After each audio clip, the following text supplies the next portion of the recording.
de verdad le agradezco a Cenice y al Cato que me hayan invitado, que me hayan permitido ser el único venezolano del evento, exponiendo sobre un venezolano al cual admiro mucho. ¿Quiénes de ustedes conocen a Carlos Rangel? ¿Quiénes de ustedes lo conocen? ¿Lo han oído de referencia? ¿Y a Sofía Inma? Bueno, así mismo me pasó a mí. Cuando don Carlos, si tuviera vivo hoy, tuviera 86 años, 85 años. Cuando don Carlos lamentablemente se quitó la vida en el año 88, yo tenía 14 años, muchacho de bachillerato.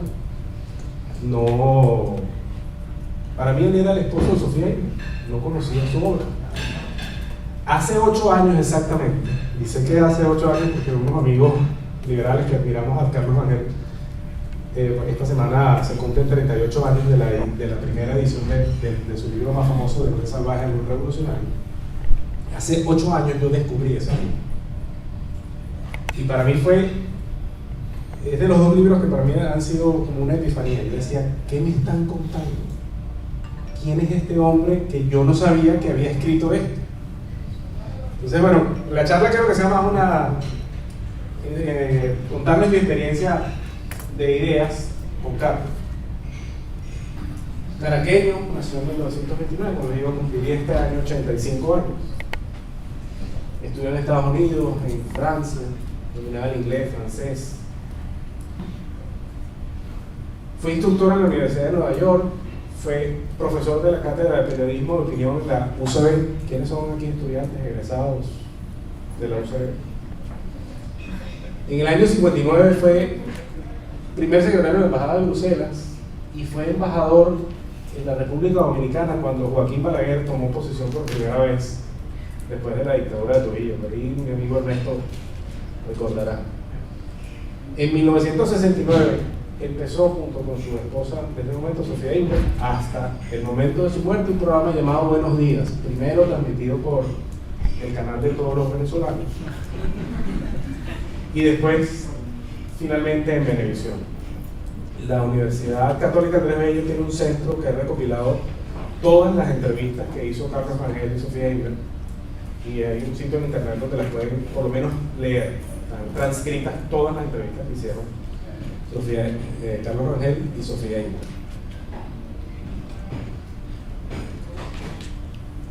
Mi charla yo quiero que sea un repaso de las 3 principales obras de Carlos Rangel. Carlos Rangel escribió 2 libros en vida, importantísimos. Muchos de nosotros que compartimos las ideas de la libertad, para nosotros son libros de cabecera. Axel Kaiser, que le va a dar una charla en su libro, hay un libro que se llama La fatal ignorancia, refiere mucho a el libro del buen salvaje y el revolucionario de Rangel. El propio Juan Carlos una vez me comentaba de la importancia de estos libros. Del buen salvaje al buen revolucionario tiene un título en inglés muy peculiar. En inglés se llama The Latin Americans and the Love-Hate Relationship with the United States. O sea, los latinoamericanos y nuestra relación de amor-odio con los Estados Unidos. Porque el libro refleja, o intenta, Rangel, reflejar el complejo que tenemos la sociedad latinoamericana contra los Estados Unidos. Un complejo de no entender cómo en 1776 las colonias españolas eran más ricas que las 13 colonias que se independizaron el 4 de junio de 1776, y en cosa de un siglo esas 13 colonias se volvieron el país más rico del mundo.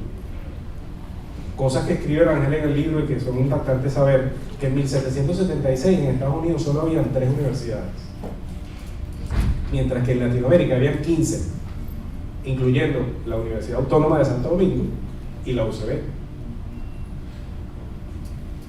El libro, el primer manuscrito se lo manda Rangel a Jean-François Revel, que era un francés intelectual liberal, y Jean-François Revel escribe del libro así: más allá de su objeto inmediato y de su caso específico, la obra de Carlos Rangel constituye una reflexión sobre la discrepancia entre lo que una sociedad es y la imagen que tiene de sí misma.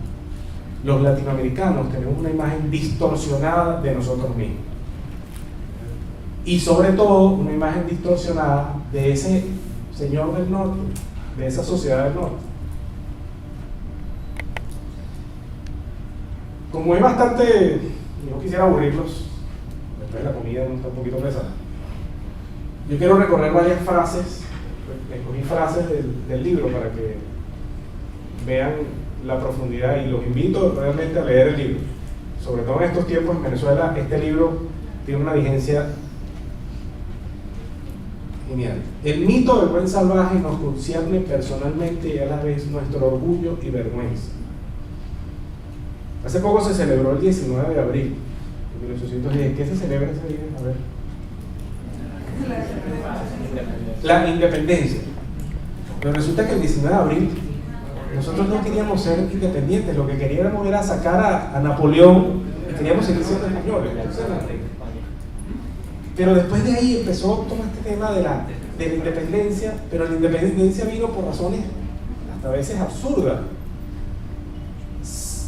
¿Han escuchado alguna vez el término la Real Cédula de Gracias al Sacar? Es un poquito de la historia venezolana. Era el blanqueamiento de los apellidos. Los pardos que habían hecho dinero se blanqueaban el apellido. Eso era una afrenta contra los blancos criollos, un motivo de la independencia. Y los frecuentes cambios de gobierno, dice Rangel, supuestas revoluciones, en este momento que vivimos en revolución supuestamente, no van a ser sino perturbaciones superficiales de una agua estancada. Es decir, no se cambia nada, o sí se cambian los personajes, pero seguimos haciendo lo mismo.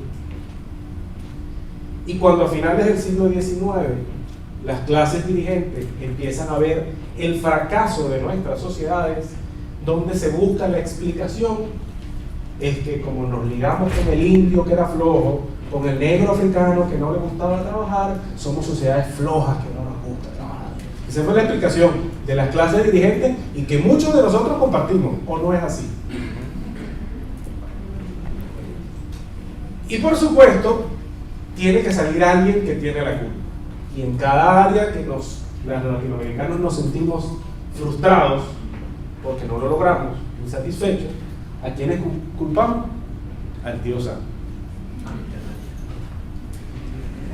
Rangel me hizo descubrir a Octavio Paz. ¿Sabe quién fue Octavio Paz? Premio Nobel mexicano, literato. Y Rangel refiere un libro de Octavio Paz que se llama El laberinto de la soledad, otro libro que les recomiendo muchísimo. Y esta frase es una frase que me encanta, porque si bien Octavio Paz lo hace referido a los mexicanos, está puesto para cualquier país de Latinoamérica. Mentimos por placer. La mentira posee una importancia decisiva en nuestra vida cotidiana, en la política, en el amor, en la amistad. La mentira política se instaló en nuestro pueblo casi de manera constitucional y el daño moral ha sido incalculable y alcanza unas zonas muy profundas de nuestro ser. ¿Algunas han pedido una visa a la embajada americana? ¿Han entendido por qué le preguntan si ustedes van a los Estados Unidos a hacer un acto terrorista? ¿Tiene sentido? ¿Nunca se han preguntado por qué? ¿Por qué? Porque los Estados Unidos o la sociedad americana tiene un alto sentido de la verdad. Si usted dice que va a los Estados Unidos a cometer un acto terrorista, solicitando su visa, y le otorgan la visa, y usted va y hace el acto terrorista, fue culpa del gobierno. Usted dijo la verdad, usted dijo que... En cambio, a los latinoamericanos nos parece chiste decir la verdad, porque en general la mentira es algo que está muy en nuestra psique. El político que más miente es el más exitoso, ¿o no es así?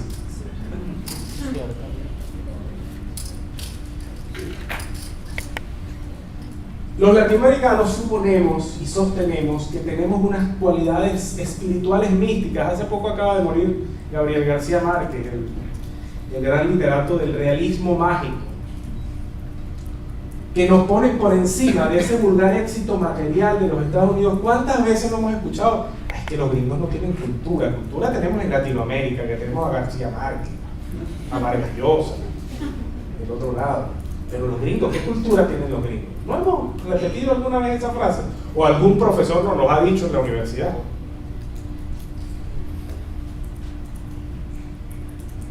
Y por supuesto, la teoría leninista del imperialismo, porque en Latinoamérica, eso que llaman socialismo, antiestadounidense se basa no en el socialismo marxista, sino en la teoría leninista del imperialismo. Lenin, ya avanzado al siglo XX, cuando vio que esa supuesta crisis de que hablaba Marx del capitalismo no llegaba, empezó y desarrolló la teoría del imperialismo, que era básicamente que los países capitalistas avanzados se desarrollan porque tienen hay unos países de la periferia que son dependientes de ellos.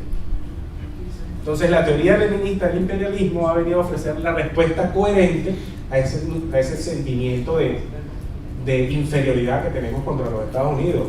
De hecho, ¿por qué creen que ahora este gobierno que tenemos aquí habla de que ahora sí somos independientes? ¿Por qué se dice que Cuba sí es independiente? Porque Cuba rompió lazos con ese centro imperial que eran los Estados Unidos. Está enmarcado dentro de esta idea de la teoría de la dependencia. Otra que me llamó la atención mucho de este libro era el tema de las relaciones de pareja. Y por supuesto, nuestra sociedad latinoamericana se satisface con las apariencias. Ese es un capítulo que él habla del tema de la religión, cómo la religión marca mucho nuestras sociedades, y nuestra sociedad latinoamericana, que se dice católica, muy cristiana, vamos y rezamos a las vírgenes, hacemos la procesión durante la Semana Santa, hacemos procesiones larguísimas, que si la Virgen de Guadalupe, que si la Virgen de la Chinita, que si la de Participación, la Divina Pastora, todo esto. Pero resulta que la sociedad norteamericana es una sociedad más cristiana que la nuestra, porque no viven de las apariencias, o mayormente, no es que no existen. Yo les pregunto, ¿cuál es el sueño de toda persona aquí en Latinoamérica o aquí en Venezuela, ya que estamos en venezolano, después que empiece a hacer dinero? ¿Qué es lo primero que quiere comprar? ¿Cómo? Una hacienda. ¿Pero por qué quiere comprar una hacienda? Porque le da estatus de señor. Se vuelve amo de esclavos. Y eso es supuestamente un ciclo de aristocracia. Somos dueños de tierras y esclavos. Y así lo pone Rangel. En la sociedad esclavista, ser dueño de esclavos y señor de una plantación, de una hacienda, se convierte en la máxima ambición social. Y en la economía, lo estábamos hablando ahorita en la mesa con Walter, el monopolio, el privilegio, la restricción a la libre actividad económica o de otra índole de los particulares son tradiciones profundamente ancladas en las sociedades de origen hispano. Un resumen de este libro, se lo recomiendo, esta edición creo que ya no sale, todavía se consigue, pero se les recomiendo que lo lean, y si no lo tienen me pueden escribir y yo se los hago llegar al libro. El siguiente libro de Carlos fue una obra un poco más mundial llamada El Tercermundismo. Es una obra muy ambientada en la época de la Guerra Fría, y uno pudiera decir que bueno, que puede estar descontextualizada en estos momentos históricos, pero yo diría que con estos jueguitos que está haciendo el camarada Putin por allá con Crimea, yo creo que él está jugando otra vez a la Guerra Fría. Yo creo que reviste vigencia este libro. Releyéndolo, me encontré cosas de Jean-François Revel y del propio Rangel, en donde dice que el tercermundismo, la enajenación y la mentira. Tercermundista es la forma que el marxismo-leninismo ha encontrado para sacarle provecho político al subdesarrollo. Se supone que habían dos mundos, o tres. El mundo capitalista era el primer mundo, el segundo mundo era el mundo socialista de la órbita soviética, y el tercer mundo eran los no alineados, los que no entraban en ninguno de los juegos, pero siempre estaban del lado del socialismo soviético. Y esta nos llega muy a lo que estamos viviendo hoy en día. La experiencia ha demostrado suficientemente, pero todavía no basta demostrar, que el sistema marxista es incapaz de generar prosperidad en ningún lado y nunca cuando se ha ensayado. Ernesto temprano les mostraba la famosa imagen de las dos Coreas. La Corea del Norte vive todos los días celebrando el Día de la Tierra, porque no hay luz nunca.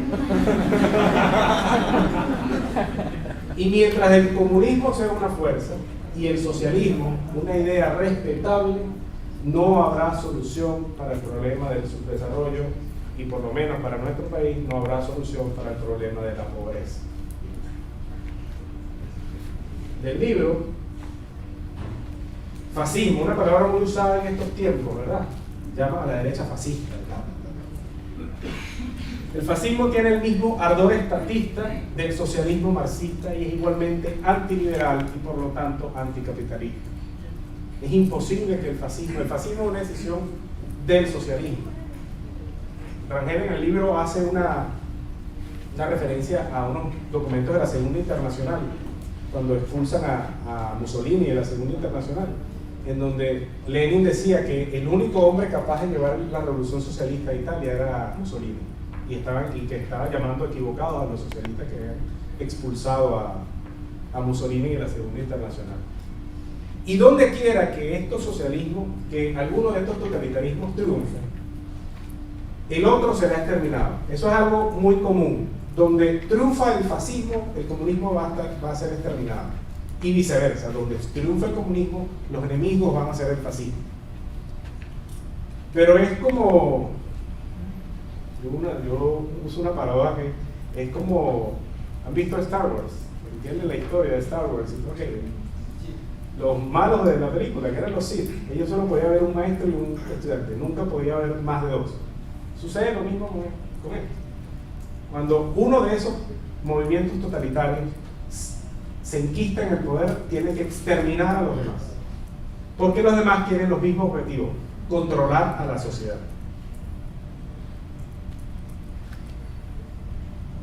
Y ser socialista, vamos a avanzar un poquito aquí, porque esa es otra de las tragedias aquí en Venezuela. El gobierno es socialista y la oposición también es socialista. Una idea de exageración mía. Pero ser socialista en cualquiera de sus estilos es abrigar el proyecto de abolir la propiedad privada de los medios de producción, de alguna u otra manera, de la manera dura como la estamos viviendo ahorita o de la manera suave como nos las propone la oposición.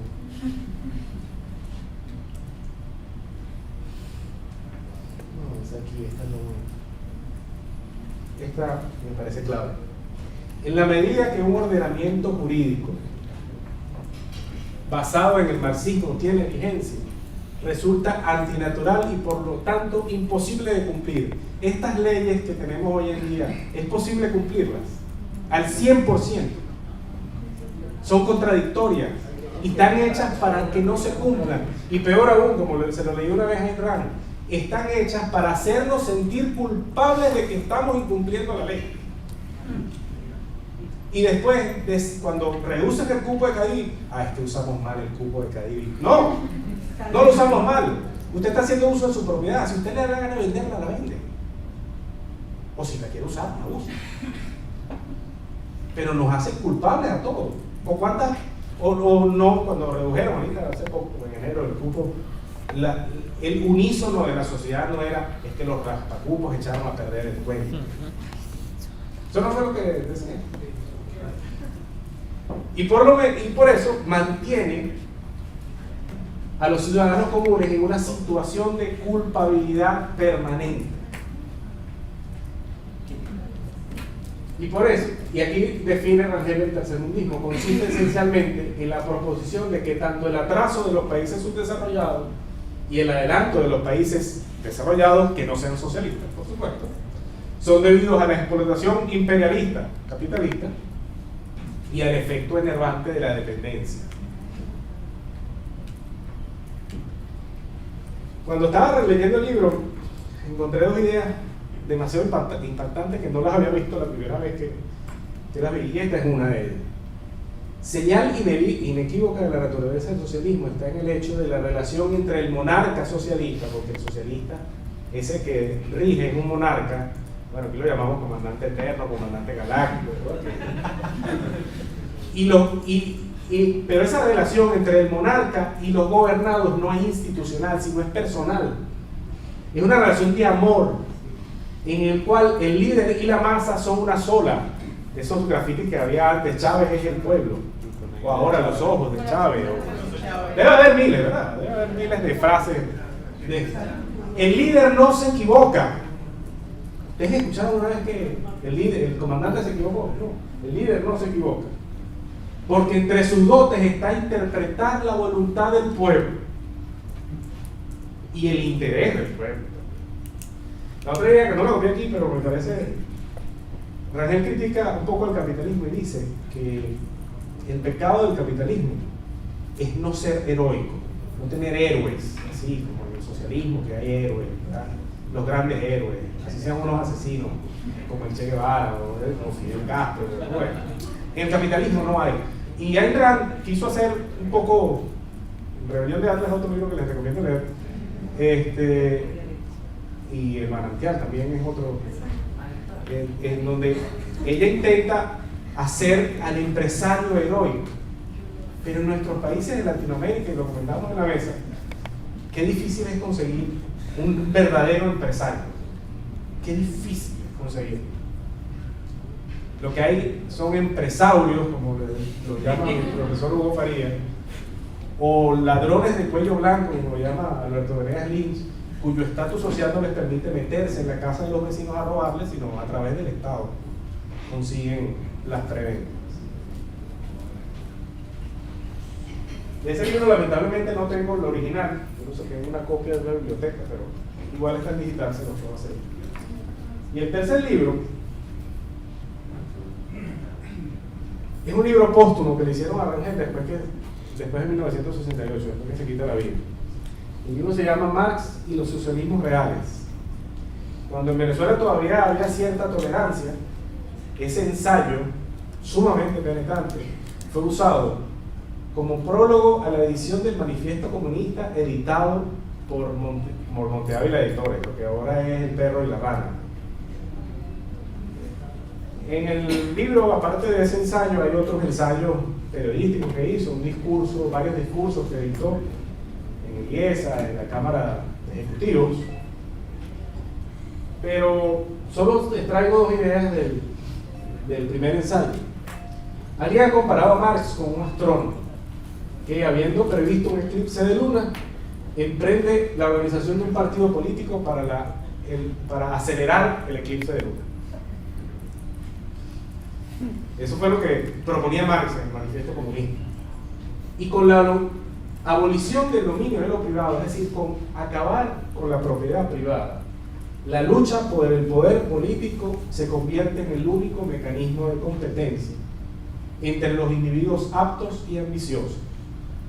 Y de esa lucha, invariablemente saldrán vencedores quienes sean los más brutales y los más crueles. Los Stalin, los Tascón, si les hace más sentido esos nombres.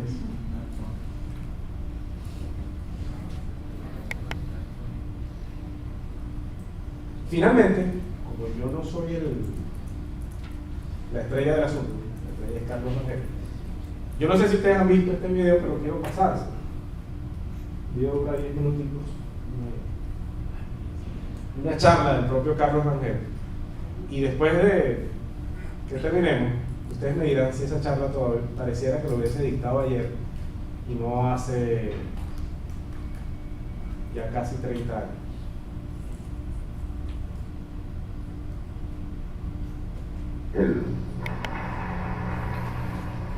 Las causas de la crisis en que hoy se encuentra atrapada Venezuela no pueden ser de poca monta ni coyunturales. En los años que nos han traído hasta el actual estado de humillación nacional y de gran peligro, nuestro país ha contado con recursos seguros y crecientes, y finalmente tan grandes que algo muy fundamental tenemos que haber estado haciendo demasiado equivocadamente para que todo ese dinero, en lugar de servir para nuestro despegue definitivo, se nos haya esfumado. ¿Cuál es la explicación? Es evidente que tiene que haber algo radicalmente errado en el modelo de desarrollo que hemos venido usando. Esto además lo admite todo el mundo, pero en boca del país político suele significar que según ellos en Venezuela se ha ensayado la economía liberal y que es eso lo que ha fracasado y lo que hay que tirar a la basura. Según el país político, de derecha a izquierda o de izquierda a izquierda, porque aquí nadie está dispuesto a no pretender ser izquierdista, aquí se ha ensayado y aquí ha fracasado la economía de mercado, y las soluciones donde hay que buscarlas es en un mayor intervencionismo del Estado. La verdad es exactamente lo contrario. En Venezuela, ni en años recientes, ni en realidad nunca hemos tenido una economía libre. No la tuvimos cuando éramos una colonia española, no la tuvimos en el siglo XIX, no la tuvimos durante la hegemonía andina y no la hemos tenido en los años desde 1945. Y el segundo mejor negocio, ser amigo, cómplice o sirviente de los dueños del Estado. Así como la manera más segura de arruinarse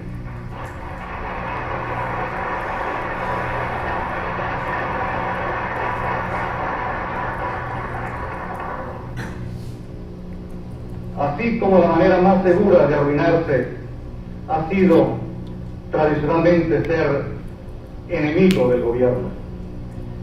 En realidad es casi un milagro, explicable solo por la influencia entre nosotros del mundo capitalista desarrollado, que hayamos tenido y tengamos en número creciente verdaderos empresarios al lado de la multitud de traficantes de influencia que todos conocemos, con el agravante de que en estas condiciones es muy difícil, casi imposible, la existencia de un verdadero sector privado incontaminado por la corrupción. Es pues falso de toda falsedad que haya fracasado en Venezuela la economía de mercado. No se ha de verdad nunca ensayado. Lo que ha habido aquí ha sido, en primer lugar, una economía precapitalista, la del Imperio Español, antagónica a la economía de mercado, basada en el monopolio, el privilegio, la corrupción ya entonces, y en general los estorbos burocráticos a toda actividad privada. Para el ánimo del Estado español, que miraba hacia la Edad Media como un modelo insuperable y ni intuía ni aspiraba al desarrollo capitalista, la actividad económica de los particulares era algo casi pecaminoso y en todo caso despreciable y propicio a ser esquilmado a cada vuelta de camino y a cada paso de río. La alcabala fue un impuesto al tránsito de mercancías. Su supervivencia en Venezuela en forma de puestos de policía que llevan ese nombre es la supervivencia de esa hostilidad oficial contra el libre tránsito de personas y mercaderías, de una desconfianza patológica contra todo cuanto no esté iniciado o por lo menos expresamente autorizado y permitido por el Estado. Viene pues de muy lejos la pasión estatista e interventora de los gobiernos venezolanos y también la costumbre de que la función pública sirva para enriquecerse. Pero en el camino estas dos tradiciones se han agravado monstruosamente por dos factores nuevos: el socialismo y el petróleo. El socialismo fue una idea extraordinaria, una ambición grandiosa: usar la inteligencia humana para diseñar la sociedad en forma perfecta. Por lo mismo, entusiasmó a todo el mundo.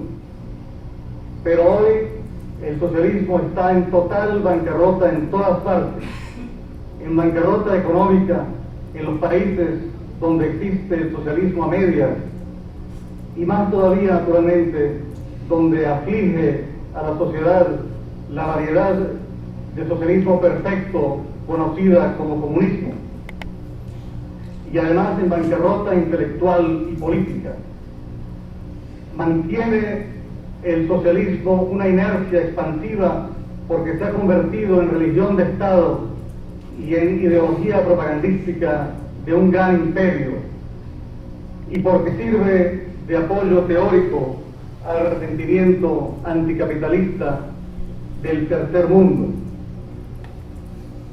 Pues bien, la combinación del atractivo inicial del socialismo, que todavía los alcanzó en su juventud, antes de que se ensayara en ninguna parte, del sovietismo y del tercermundismo, ha hecho que nuestros políticos contemporáneos hayan sido y persistan en ser todos más o menos socialistas, en estar convencidos de que la economía de mercado es una etapa, en el mejor caso, transitoria hacia alguna forma de socialismo, en abrigar hostilidad, desconfianza e incomprensión hacia la figura del empresario, y en suponer que la manera de mejorar cualquier situación o resolver cualquier problema es o bien dictar el Estado lo que deben hacer los particulares, o bien apoderarse el Estado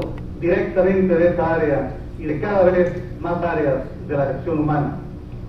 Un ejemplo del buen matrimonio que han hecho la tradición anterior de desprecio del gobierno por los particulares, que no son para él ciudadanos sino vasallos, y el ánimo socialista, despectivo y desconfiado de las motivaciones que hacen funcionar la libre empresa dentro de la economía de mercado, es la forma asombrosa como persiste y será agravado en nuestra sociedad la falta de estima y hasta el franco desprecio por el protagonista de la economía libre, el empresario, y por el resorte de la creación de riqueza, el beneficio.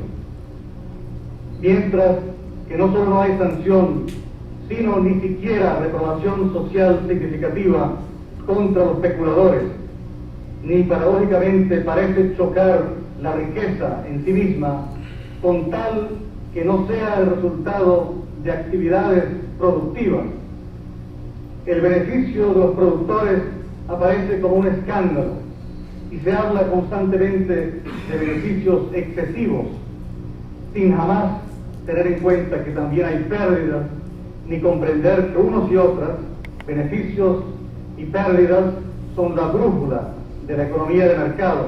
Este mismo ejemplo debe servirnos para desterrar la idea insensata de que la solución para la crisis venezolana pueda ser un golpe de Estado militar.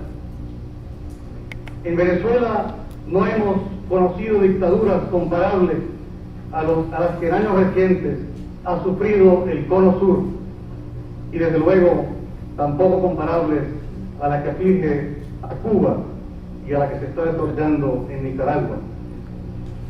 Nuestros tiranos gobernaron una sociedad sin capacidad de verdadera resistencia, pero desde 1935 hasta hoy, y aún desde 1958 hasta hoy, Venezuela, a pesar de todo y en gran parte gracias a la pedagogía democrática de dirigentes equivocados en lo económico, pero acertados en lo político, se ha convertido en una sociedad mucho más compleja, moderna, educada. Ese no es el remedio. El remedio es más bien todo lo contrario: más democracia, en lugar de la democracia a medias y además en retroceso que ahora tenemos. En la euforia de la gran bonanza petrolera se llegó a decir que este es el mejor país del mundo. Esta es, desde luego, una exageración. Lo que sí es cierto es que tenemos uno de los mejores pueblos del mundo, un pueblo que ha superado mucho más que sus dirigentes políticos los lastres del pasado y que se ha intoxicado mucho menos que sus dirigentes políticos con los cantos de sirena del socialismo, al punto que repetidamente hemos visto en nuestro proceso político democrático lo contrario de lo que suele suceder en otros países.